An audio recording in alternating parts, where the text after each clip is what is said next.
Hello everyone, my name is Bree and welcome to Documented Journey.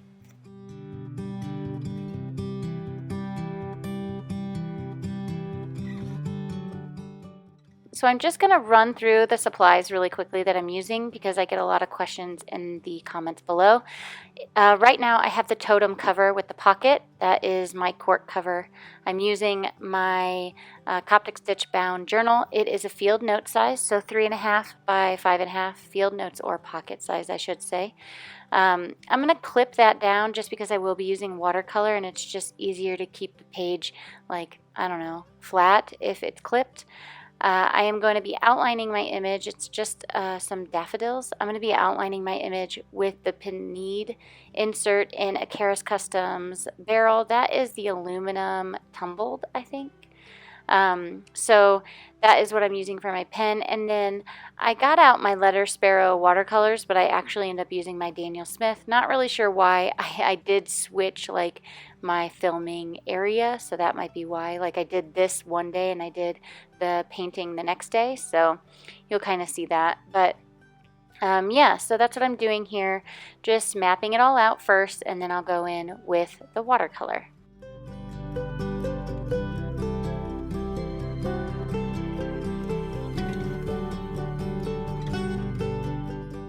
So while I have you here, I'm just going to talk your ear off because I have a few things that I want to chat about, and you're really good at listening. So first thing is, I wanted to thank everyone who has purchased from me from my website. I've had the website up for a few months now, and it's going really well, and I am super grateful for each and every one of you that has purchased something. I am really kind of going strong with offering different things, and it's going to soon slow down with the Christmas season and stuff and pick back up in 2020.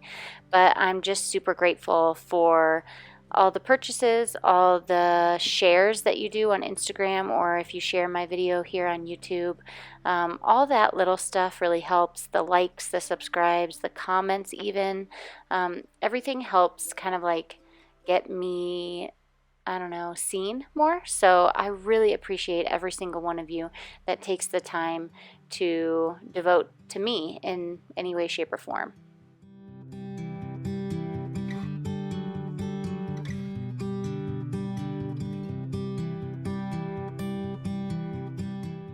The next thing that I wanted to talk about was, this is more on a personal level.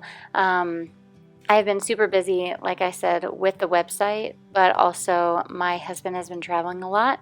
So if you notice that I'm just kind of MIA here or on Instagram, I'm parenting, man. I'm doing the single mom life, and I just wanted to shout out to all those single parents out there because, oh man, is it a bit of a struggle sometimes. And yeah, I think that we should all give them a round of applause and pat them on the back, possibly give them a hug because they could need it, and even have a conversation with them for more than 5 seconds because they're probably super lonely. So I am super grateful for all my friends here and people that have taken the time to just hang out with me for a little bit and chat with me longer than normal because I needed it. But my husband is home and he will be here now for a little bit.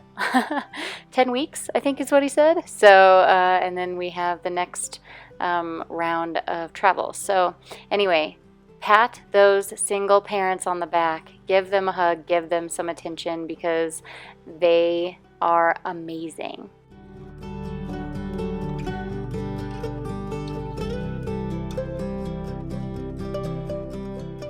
So because I have been, doing the mom thing, I have not drawn a lot lately. I would say that the last time I actually put pen to paper would be the last of October. I take that back. My daughter just wanted me to draw a pig for her because supposedly that's her favorite animal now. So I did do that. I drew it in her little journal that I have for her, but I haven't actually drawn anything in my own sketchbook since October. So I need to find a way to get back into that journal. I just honestly have not been reaching for it lately, and when that happens to me, I just don't force it.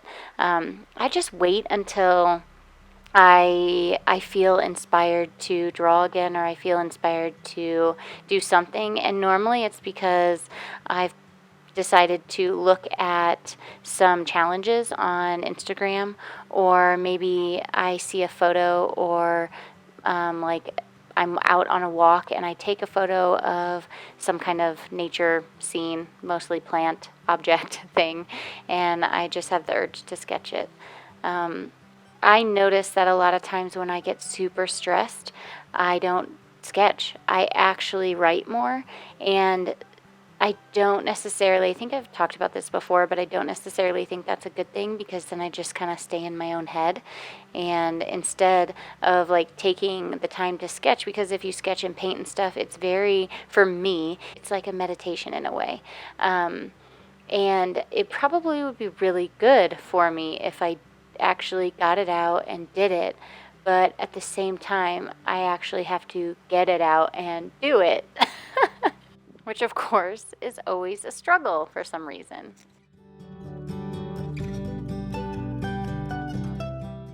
So my question to you is not going to be, are you in a journaling slump? Because that's not what I think this is. It's just I am drawn more to my written journal than I am my sketchbook at the moment. What are you drawn to at the moment? Are you writing? Are you sketching? What kind of supplies are you using? I'm obsessed with ballpoint pen and watercolor, but who knows? Maybe one day I'll whip out the colored pencils. I'm not really sure, but I would love to hear in the comments what you are loving and what you're drawn to right now. Also, curious, do you go back to the sketchbook that you set aside? Like, I have this sketchbook right now that I haven't touched in a couple weeks. I will easily go back to it when I feel the urge to sketch again. Is that something you do, or do you put it aside and forget about it? No right answer here. It's just, what do you do? What are you drawn to? Because I think that that's important. If we continue to go towards the thing that we're drawn to, then we're going to continue to grow, not only as people, but also as artists or writers or journalers. So yeah. All right, everybody. Until next time, I'll see ya.